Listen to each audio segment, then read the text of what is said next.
it's recording now.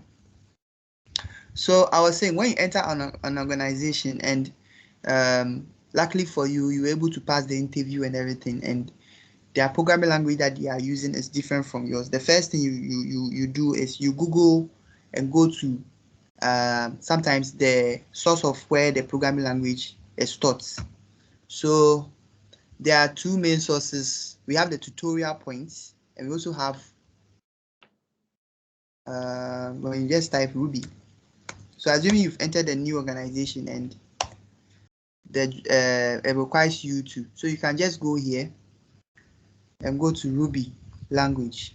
You can read about what it is, what it does, and all.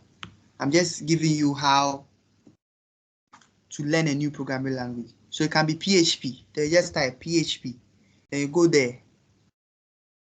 So this is Tutorial Point. Tutorial Point is a website that teaches a lot of programming languages, a lot, from scratch to the end. By the time you get to who is who, you should at least know almost all the basic concepts of that programming language. And now, since we've taught you the basics in the beginning, the if condition, the loop, method, and all that, all you're learning here is syntax. Syntax is in every language. For instance, in Twi, if I say food is aduane, but in English, food is food. So it's the same thing in all the programming languages. But it's, at the end of the day, it is talking about the same object or the same item, and it's performing the same action. So what we're about to learn is just like a repetition of what we did from the beginning, but then this one in the programming syntax is what we are taking key in. And we will do this fast because you guys have already understood the concept, the principle, and everything. So that's it.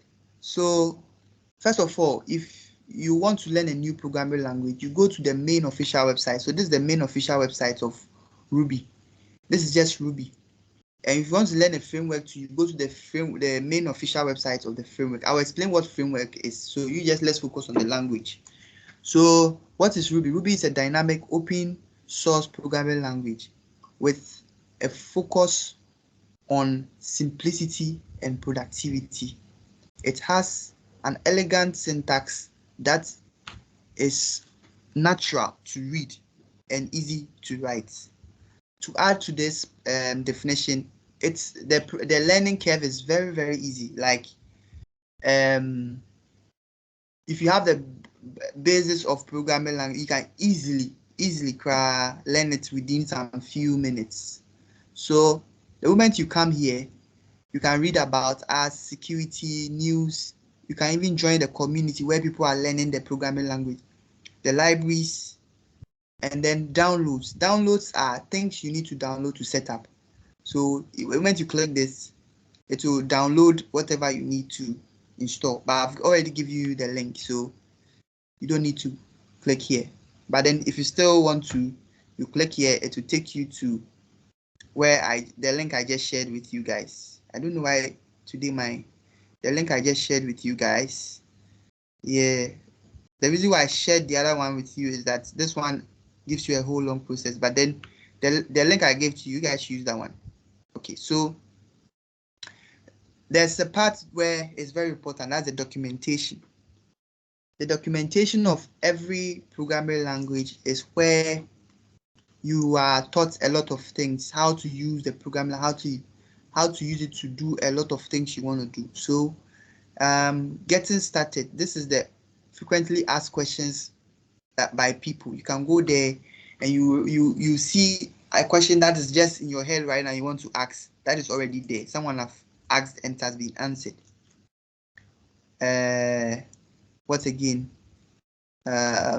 All these things. So the essentials, and then this is what I want to highlight on. Every programming language, when you go to their main sites, you see essentials.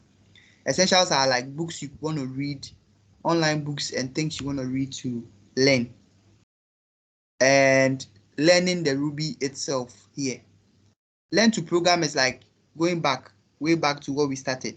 That's not what I want. I want us to start with the learning the language. So when you click on this, I know it's a lot of clicking, but then I want to teach you guys how to fish out a particular programming language and do it. So we can even pick another programming language, maybe PHP. Then we go to their main website and then we will do the same thing. You realize that they all have the same formality. So so you just come here and you see that they've given you some links here. You just click and then you read what is there. And always it's up to date, almost up to date. So you see post about the programming language and you read. Now let's go to PHP. We are not going to do PHP, but I want to just show you. So the moment you type PHP, you see a link, the official link here. You go there.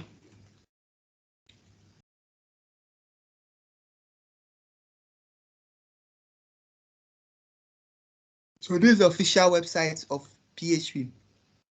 This is the latest release of the programming language done on 17 February 2022. All this information is just to give you an upgrade information that they've added on that version. Now, what is important is the documentation. You go to the documentation. Every programming language has documentation. So you go there and almost all the vital information you need is there. So eligibility and all that. So downloadable formats, documents. So this one, if you want the documents downloaded and everything. So we have the PHP 4 and PHP 5. So you can go there and you see introduction one by one. And it has to like give you all the one by one information. Sometimes this becomes so cumbersome that you don't. So you come to this website that I've shown you. If you search for this, and this one is well arranged on this side, and aligned with every topic that you want, and you just use it. So I hope I've not thrown you guys away, but what I'm trying to say is to learn a particular programming language, I just want you guys to have it in your head that whatever we teach you here is a stepping stone. It should help you to pick any programming language you hear that you find interesting and learn easily. So you can hear, oh, okay, there's a new programming language, it's called Golang. How do I learn it? Visit the website or come to tutorial point, search for it. You see it's aligned simple here, and then you just learn the syntax. Since you already know programming, it's easy. So let's start with Ruby. If you guys are still downloading, no problem. You can just ignore whilst you finish downloading, you come back. I mean the link to download this thing. And then you come here. So Ruby on Rails is a scripting language. This one is telling you about the person who brought it up, and it was in, I think, 1993. It's not that old, but it has gained grounds. A lot of big companies are using it. Hello? Please, are we supposed to? Are we supposed to? Yes. Are we supposed to download it right now? Yes, you can download it right now and install it. But then, okay, if you feel you want to fully focus on the class and download it later, no problem. If you have good internet, just download it. It doesn't take long, and then you install. When you install, you take the third option, and then that's it. You have a console like this. A console like this. And anytime maybe you close it and you're looking for it, just come to your search. So today you see I'm working on Windows machine. Just type Ruby and then the command prompt comes. So if you want to keep it, you can keep it on your taskbar so that you can always be here. So the moment I do that, this is where I want to pause and then just go back to the tutorial points. But then you can, it doesn't take long and it doesn't distract you. So you can just download and you can just focus here as well. So this is an overview of this. They said the audience, has been prepared for beginners to help them understand the basics to advanced concepts related in Ruby scripting language. Prerequisite: before you start practicing with the various examples given in the tutorial, we are making an assumption that you are already aware of computer programming, you see, and computer and programming language in general. So almost all the requisites is what I've just told you. That's why we took you guys through looping and all that. So over here is just the syntax, how we are going to write our syntax. So for Sunday. Okay. So it's saying Ruby is a pure object-oriented programming language. It was created in 1993, but by Yukihiro, this name I can't even mention, of Japan. You can find whatever about him over here on the site. Ruby is a programming language, programmer's best friend. Ruby has features that are similar to, and then they've given you examples here. So all these are programming language. You can fish them out later after you experience with Ruby. And they are all back-end or server-side programming language. Python is one of the programming language that big companies want. Ruby 2 is one of them, and then Node. So we don't expect you to only know Ruby. Features of Ruby: it's an open source, and but it's subject to a license. Now you have to know all this information, because sometimes you enter an interview and they ask you, why do you know Ruby, or why Ruby? Sometimes they can even ask you, if I give you a small project to do, what language will you build in? Then you just say Ruby. Your answer shouldn't be because you know the syntax or because you know the programming language. It should rather be because Ruby is a true object-oriented programming language. Because the server-side scripting language is similar to Python and Perl, you have to give these examples, like it's clean, easy syntax that allows new developers to learn very quickly and easily. These are the things that the hiring or the recruiting agents want to hear. They also want to hear the technical parts of the. It has a rich set of built-in functions which can be used directly to into Ruby scripts. And yes, it's not every function that you have to write, and you understand what I'm trying to say. Sometimes sorting an information, Ruby on Rails give it to you. Looping from 1 to 0 or 1 to 100, Ruby on Rails will give it to you.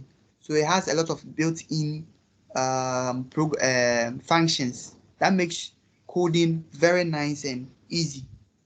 Also, the learning curve, like I said, is very easy. So new programmers coming on board can easily pick it up. So you can tell the recruiter that, oh, if after writing the code, if new programmers, or it's becoming large and you need to scale it and new programmers are coming on it, it will be easy to use it.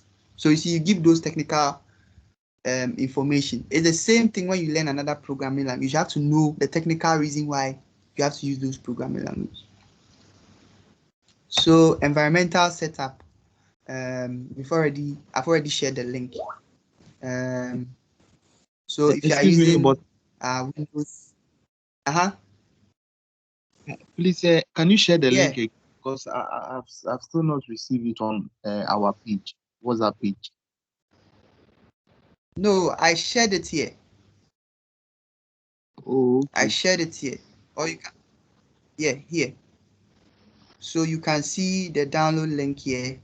You can see the YouTube link. If you are someone who still feel like you need to watch a video before you install, then you can pause whilst when the class finishes, you watch the video, you download and follow the video. And this one is the tutorial points, what I'm using to teach you guys. And it's always online. You can just come here and practice to the end. You can pick any programming language on tutorial point and practice to the end. You just follow how to install, setup, and everything. So if you were new and you didn't know, you could have just clicked here I'm sure it will take you to where you download. And so I've done the work for you. You guys, you don't need to. But then here's the instructions on where to download. So go there and go and download this file, and then install the wizard and go to the next and all the English. We've just skipped all these things here. So the environment setup is just installing. That's what they're trying to tell you. And when you finish installing and you open your terminal, I think even when you open this, let me try this IRB. Yes, you don't even need to search for Ruby. You just open your normal terminal and just type hello world. So, or you just do hello world. Normally when you start a new programming language, that's the first thing you do, to just, so hello world. The moment you see this printed back, that means that you have your Ruby installed. So what is the meaning of IRB? IRB is interactive Ruby. It provides you a shell, that's a command prompt like this, or a space like this to write Ruby syntax or Ruby code, and it will execute. So we'll be using this for some of our tutorial, and then maybe we'll jump into writing classes. We still have more time, so we'll do a lot of the list here, and then I'll leave some of the list for you guys to continue. And so syntax. If I'm running too fast, just slow me down, okay? Because there's a lot of topics here I want us to cover more. So you see that let us write a simple program in Ruby. All Ruby files will be having an extension .rb. So put the following code in your test.rb file. So this is simple. It's trying to tell you that create a file anywhere on your PC. So open your VS Code like this, and you can just do new file. Let me close this. Now write in it hello world and save anywhere. Just click Control Save. Now you can save anywhere. Now I just created a directory, a folder in my document, and I just said first project, and then make sure the extension is .rb. Give it any name. So you were saying we should name it test, so I'm just doing tests. So test.rb, and usually here you just pick all, or you can just come here and pick Ruby. Yeah, if you can see Ruby, just pick Ruby and save. So the moment you save, you can see it here. Now let me delete this guy. I can just see mine. So the moment you see this. Now let me go back to the website.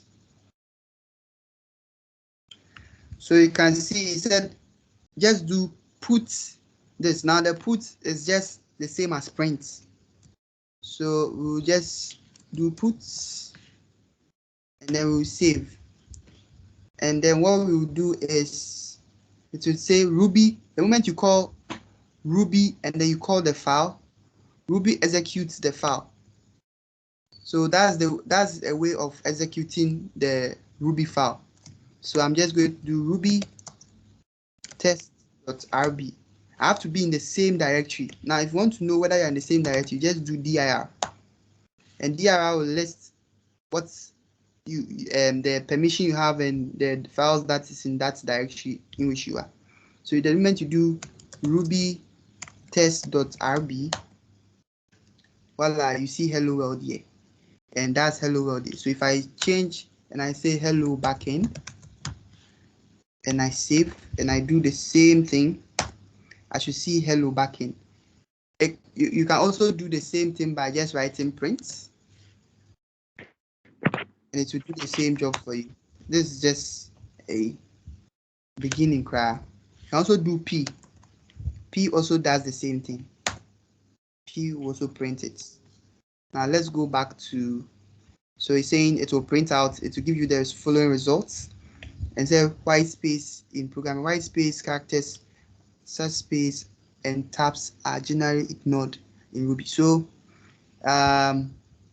he's trying to say if I come here and come and do print another, print no, and I come here, oops, and I come here and I do this. See how both of them just run faster at once. Do you understand? It didn't give you like a long time. It didn't give you a long time for it to come and run this. So when the moment you are running your Ruby this thing, white space like this are quickly ignored, and it is seen by the Ruby code as this. So even if you give 1,000 lines like this, 2,000 lines, it will still run it faster. So that's what and in programming language, every line, it starts from line 1 to the end of the code. So that's what they are saying here. Line endings in Ruby programming. Ruby interprets semicolons and new lines, characters as the ending of the statements. However, if Ruby encounters operators such as this, plus, minus, or backslash, it ends the line and they indicate a continuation of a new statement. So let me just do what, so this is what he's trying to say.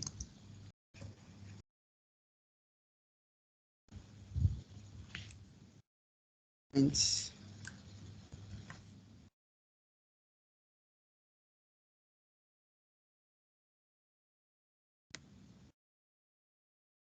s.rb. So you can see that the hello world came to a new line, and then the no is still attached to this thing. It saw it as one line. So until I bring maybe a backslash, yeah. Let me see now what will happen. Okay, so I have to bring the end. It will not close the bracket. So you can see that it went to a new line. So that's exactly what they are saying here.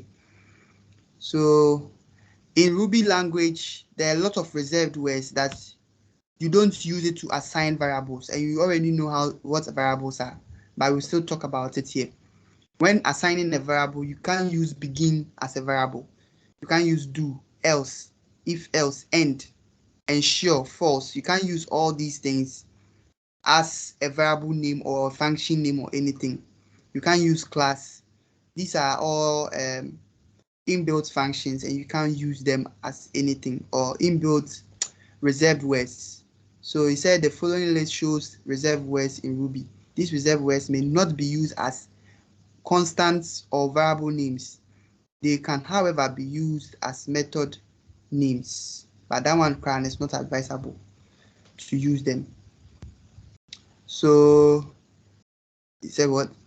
Here in Ruby documents, okay, the following can specify a string or a difference. So I don't know what this is saying, but we can test it out and see.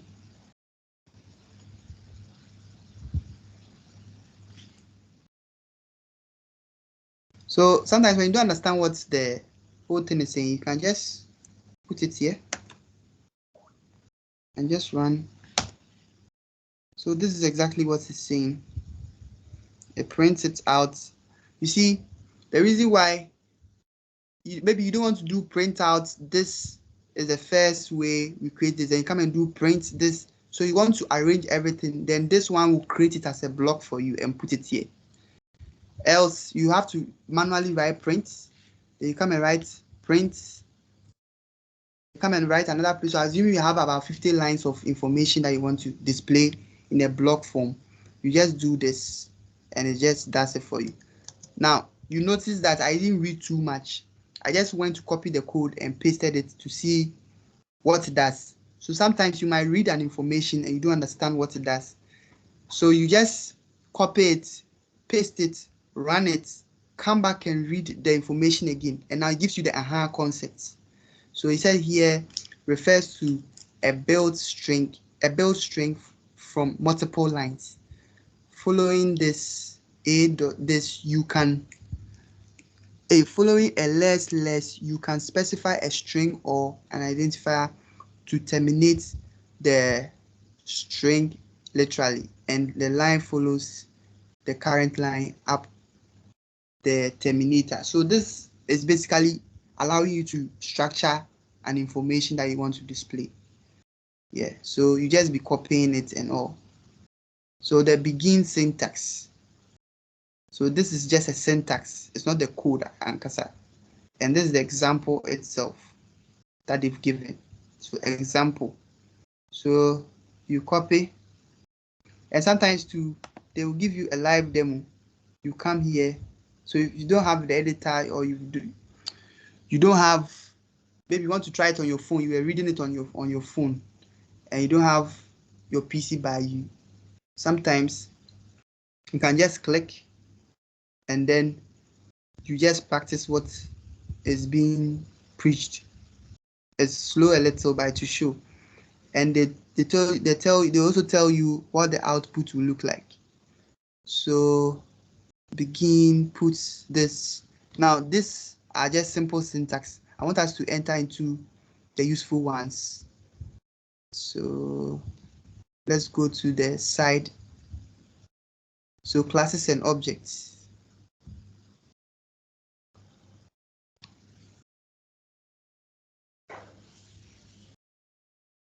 Oh, my internet.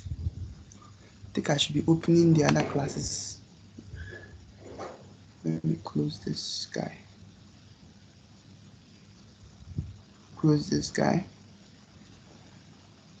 Classes and objects. So in writing classes in Ruby, it's simple. You just call the class, you bring the name, and then you end it.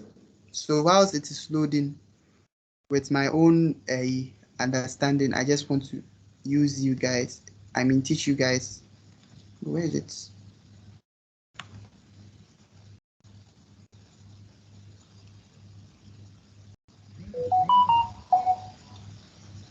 So in writing a class, you just call class, then the name of your class, then you end it this way.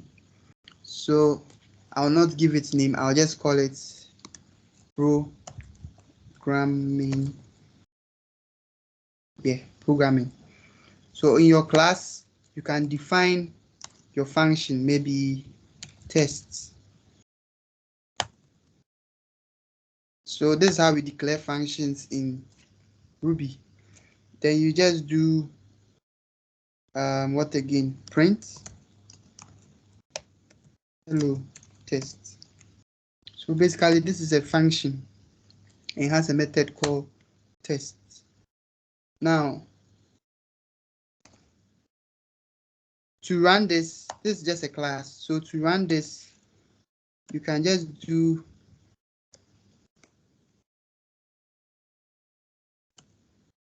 which might not work. Okay.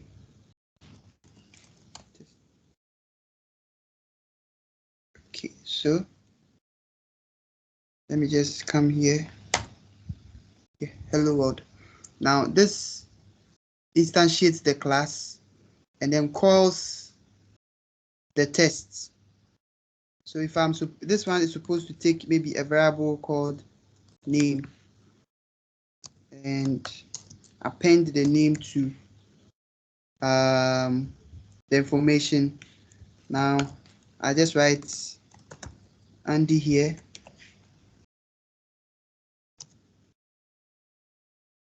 I'll go back to the link and then explain what classes do. But this is basically like a class is with a method and all that. Now classes, have variables. Classes have constructors and all that. So we are going to do that. So yes, sometimes the editor has a generator. So it has generated the class with a class name and all, but I just have to take this thing out and keep this. So this is the initializer. This is the so sometimes your class takes the name of the individual. So this time around, you just don't put the name here. You just do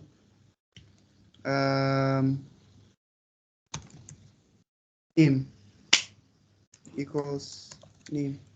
Now, it seems I'm jumping too much. Let me go back to. Let me go back to the class and then just do this for you guys to actually see. We'll read the document first.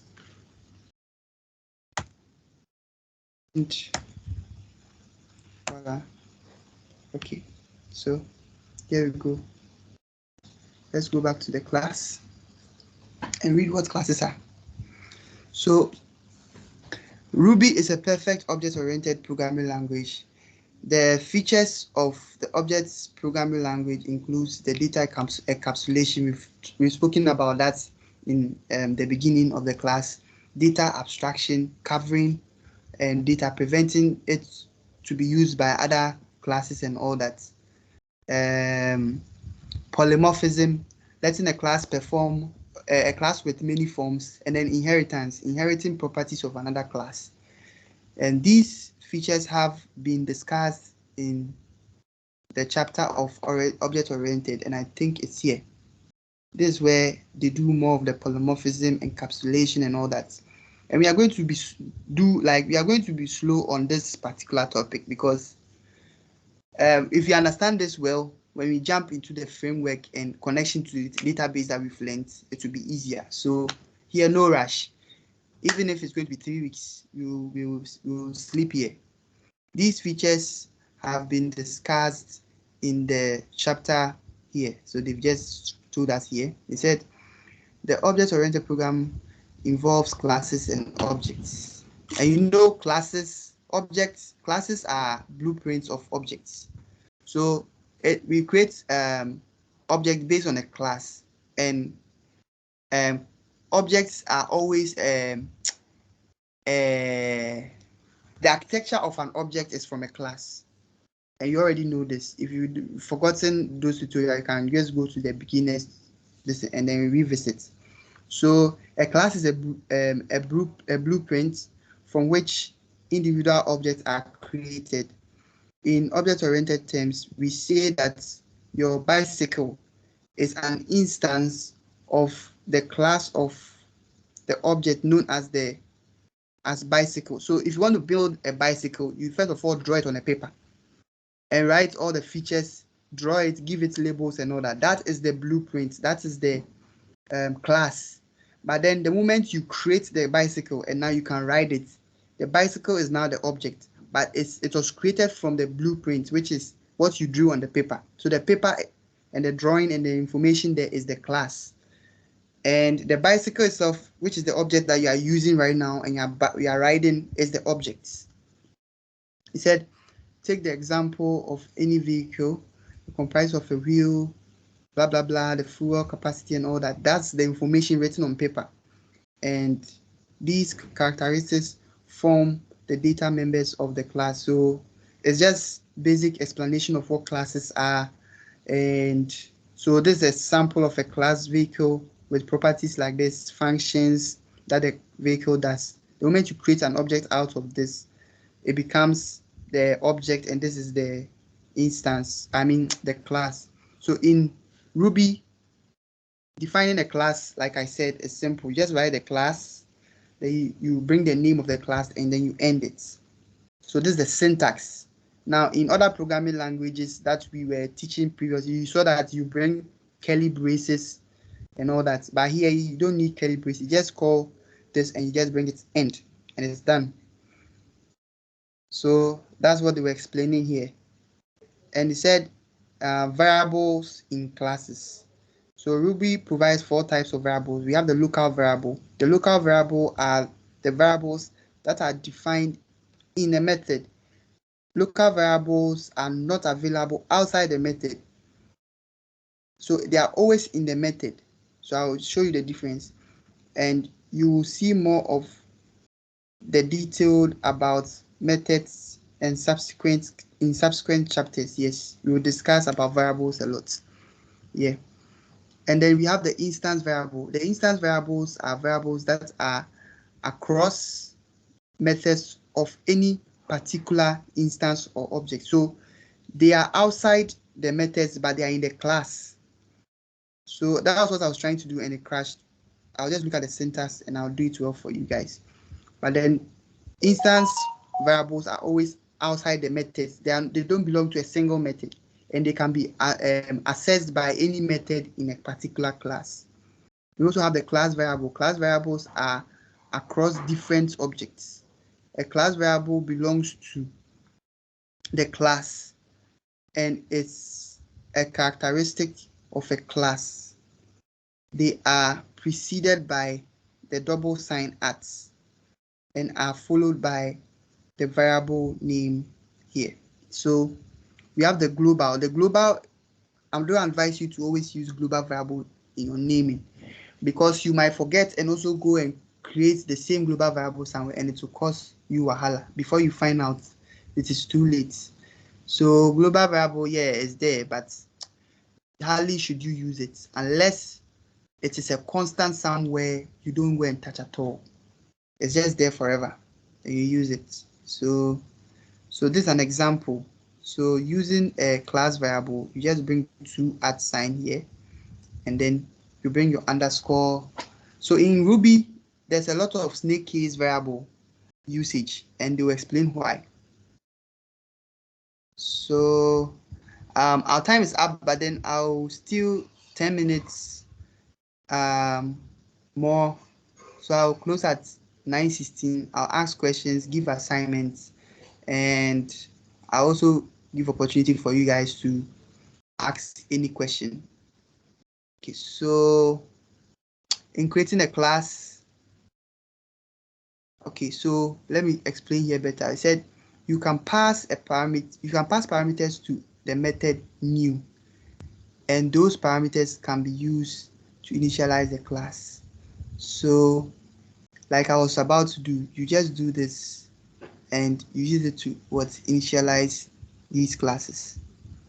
So I should have brought, when I was doing the practice here, all I should have done was just do this, bring this @, forget this guy.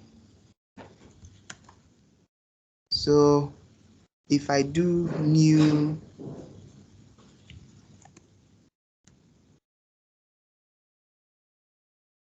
yeah, now this should show. This was what I was trying to do.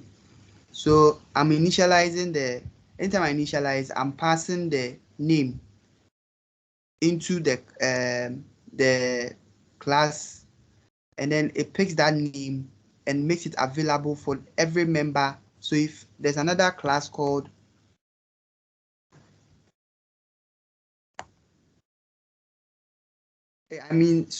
another method called give me a name, maybe YouTube,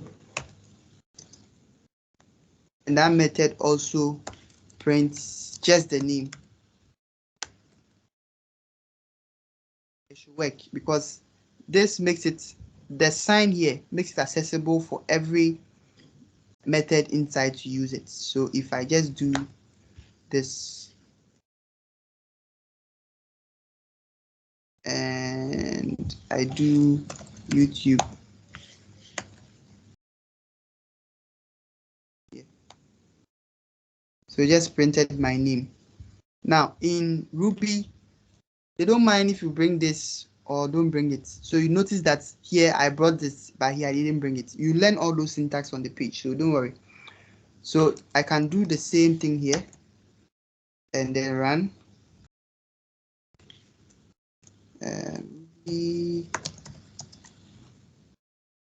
RB and to still run, although I didn't bring it here. So you learn all these syntax here, but let's take our time. I know I've added lots of information and it's becoming a whole, but don't worry.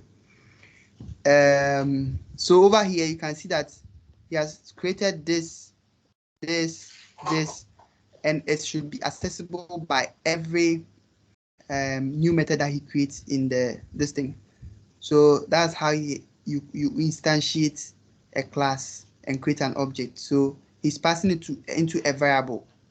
Now, I will not talk about this because there's a whole topic for variables, how variables are declared. In Ruby on Rails, it's not strongly or strictly typed that you have to specify the type of data you are picking. Ruby is smart enough to know the moment you assign the data to it, and we will be doing more of that.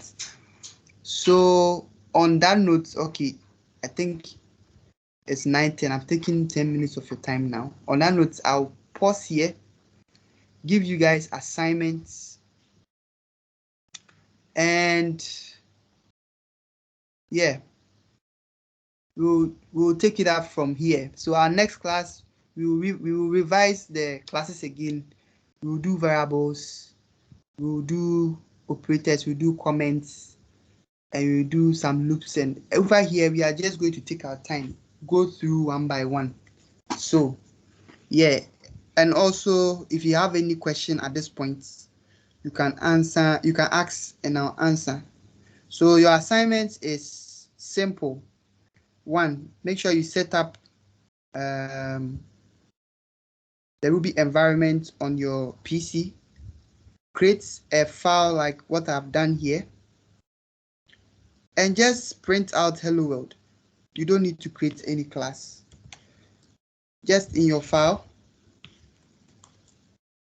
come here and print out your name. My name is Andy, and make sure it runs.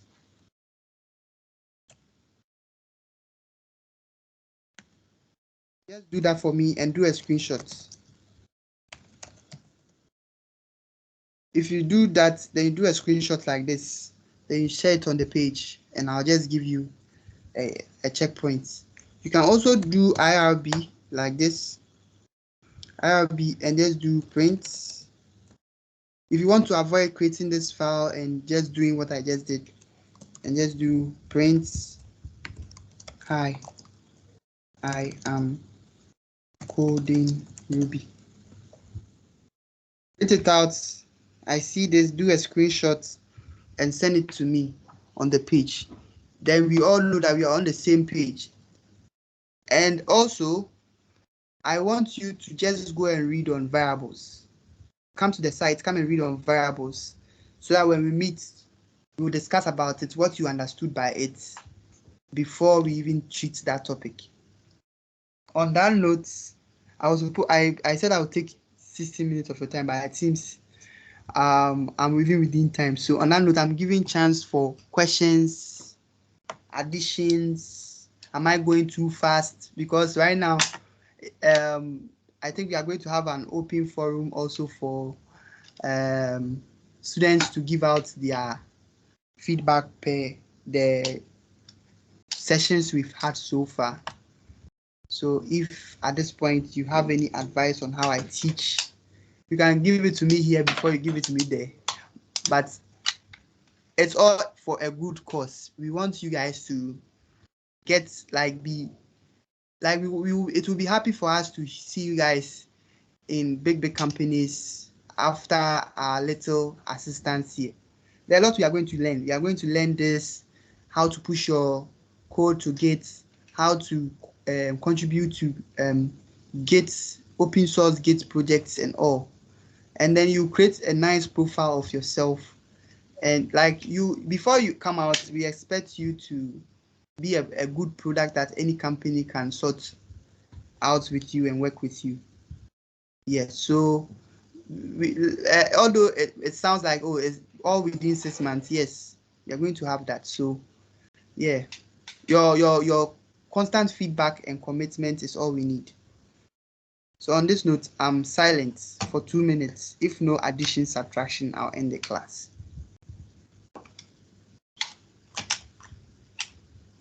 Hello.